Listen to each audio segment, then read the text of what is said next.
for us. So why do you think Lord Obama did that? I think he was buying time, for sure. It's a hot button issue, and he bought some time. But in this case, with this fraud collapse, the problem is that it's spilling over into the global financial markets, and it's triggering this currency war. And the easiest way for a country like China to exercise, to hit the attack button is to buy gold bullion, because when gold bullion and silver bullion start to appreciate in value, it causes a total dislocation in portfolios around the world out of dollars and into precious metals and other assets. And last week, China increased their gold position. All the central banks are now net buyers of gold, and gold has become the key component in this currency war. Okay, Max, I want to get into all that, and I interrupted you. I want you to go back into the mortgages in layman's terms, how the fraud works. I'm going to give you the floor. So just I'm not going to interrupt you for about 10 minutes. I want you to go over that.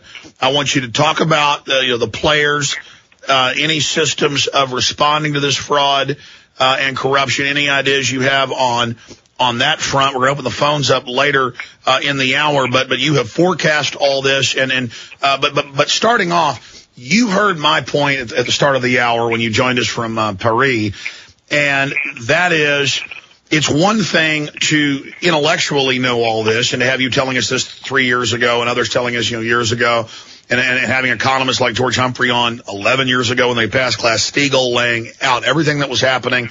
We know this private banking consortium did this by design. They ran it from England and the United States. And, I mean, all of this is true and obvious, and it's going to destroy global confidence everywhere. And I don't think even you and I consciously or physically realize, and other people out there, that this ton of bricks, we're kind of like Wile E. Coyote watching the whole cliff break off and drop from 5,000 feet, but it ain't hit us yet. I mean, all of this is just a prelude, so go into how you see this unraveling. But go over it all, Max Keiser of MaxKeiser.com. Well, to get to the last part first, when will it all unravel? The mask that prevents the repercussions from hitting ties into the fact that the U.S. dollar is the world's reserve currency, and commodities and oil is priced in dollars, and America is therefore insulated because that's the country of origin of the world reserve currency.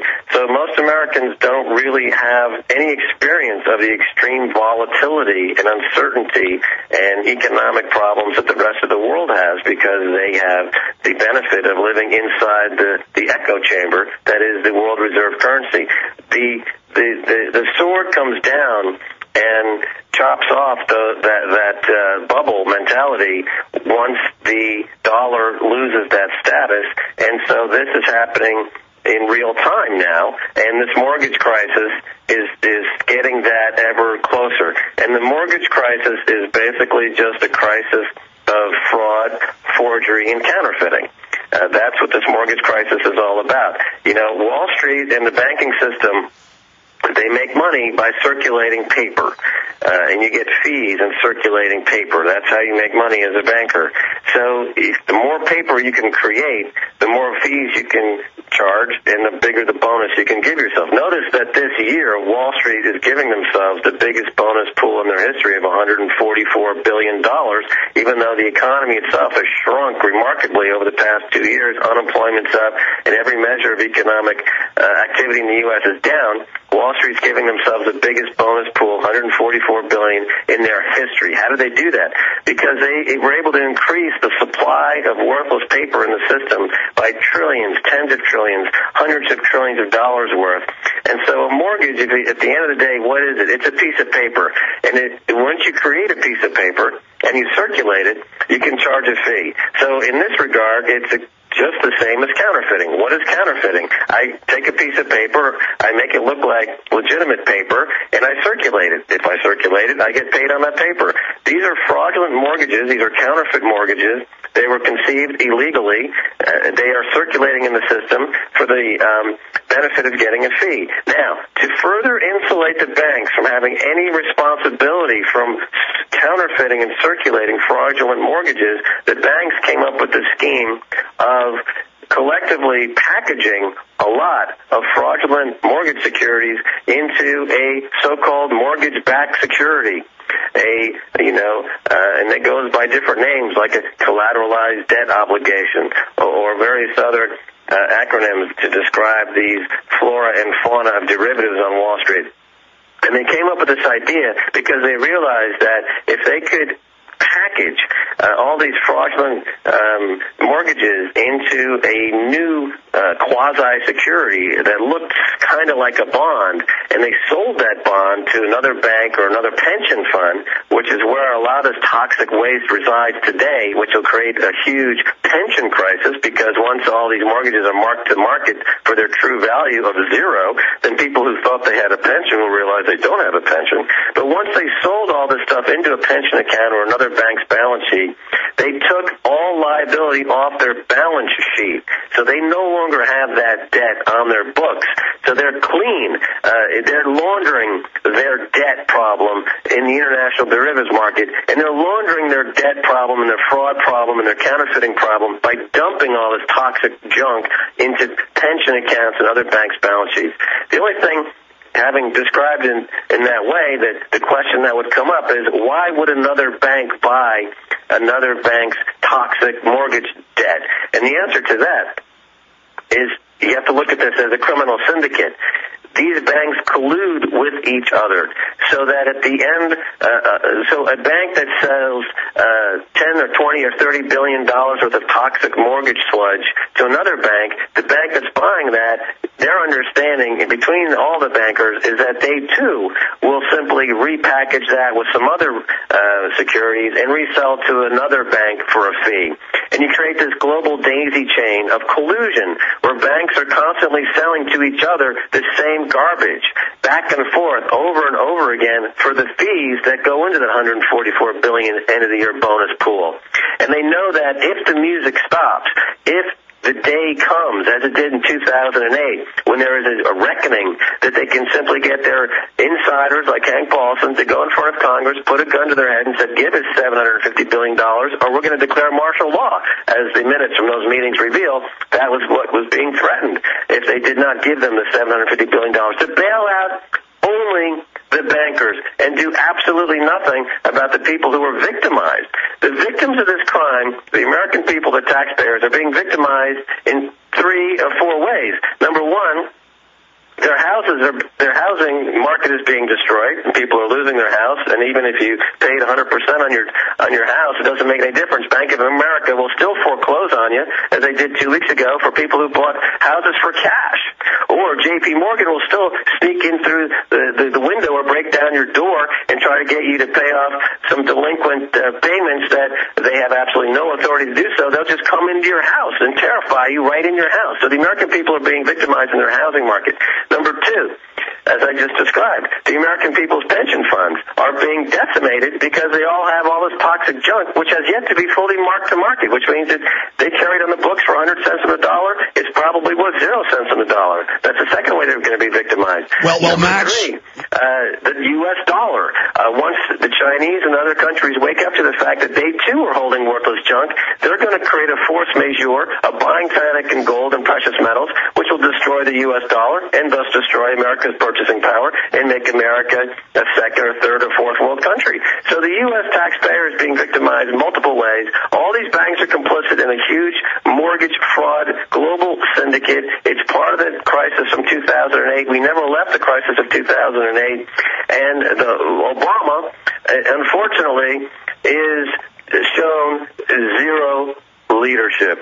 The man, as far as I can tell, is a hologram. There's not even flesh and blood there. He's just some kind of weird projection of Dick Cheney's worst tendencies, and he unfortunately has given the American people absolutely no leadership whatsoever. Max, simply put, they have announced that they do plan to hyperinflate the currency. And as you said, they're announcing that they will be taking the pension funds and keeping them safe for us.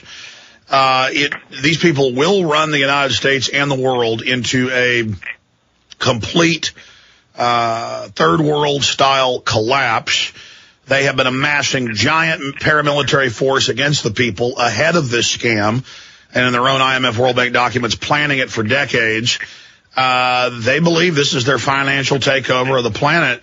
And do you think that the American people are going to go along with this? I mean, yesterday, even local news was talking about, yes, the Army's going to be on the streets now to make sure you behave yourself. None of this was really for Al-Qaeda. It was all for you. We're going to gang rape you. We're the criminal government. I mean, it's insane. Well, if you look at somebody like Eric Prince, who was the head of Blackwater, and Blackwater, of course, one of the tip of the spear, so to speak, in terms of now hiding out over in the Middle East, and it comes out in federal depositions. Hundreds of naked men running around with giant Tony Montana-level piles of cocaine on tables, firing into women and children's vehicles and people's homes, reportedly, for pleasure. Everything the Iraqis said, they said, who are these people? Giant steroid injectors. Is that who you're talking about? Right, so it's non-extradition in Dubai. So he takes his money and he goes to a country, non-extradition, part of the axis of oil countries, and he's leading the way. So I fully expect that as the American people begin to wake up to what's being done to them, folks like Donald Rumsfeld, for example, if he steps foot in Europe, he will get arrested. And he almost got arrested in Paris a couple of years ago. So all these people are going to relocate to these countries in the Middle East and elsewhere. So it's like it's like Nazis running to Argentina. Yeah. Well, remember, I mean, this crew of financial terrorists. A lot of them are left over from that era. I mean, we're talking about guys with deep roots to the aristocrats in Europe that were responsible for setting up the conditions of World War II, and they're still active in the global economy, and they're still roaming around doing the same kind of bad stuff that they've been doing for 60, 70 years. Unfortunately, there's no checks and balances in the U.S. governmental system to keep rogue tyrants and financial terrorists, as I call them, out of public office. And so now, what I find remarkable, to switch gears over to a more of a political thing, it seems that the move politically in the U.S. is to put somebody in, is to replace Obama. It seems like the new crop of politicians coming into office now are even more removed from any kind of definition of somebody who could conceivably offer the American people an alternative to just being hammered and slammed into oblivion by this encroaching Ponzi scam of foreclosures and what is going to end up at the end of the day, the return of America to the only economy that they will be able to be competitive in going forward. And that, of course, is the ability for America to grow cotton at competitive prices. I predict that within 15 years, the number one job in America will be cotton picker, as I've said on the show before, because with cotton prices skyrocketing and the dollar collapsing,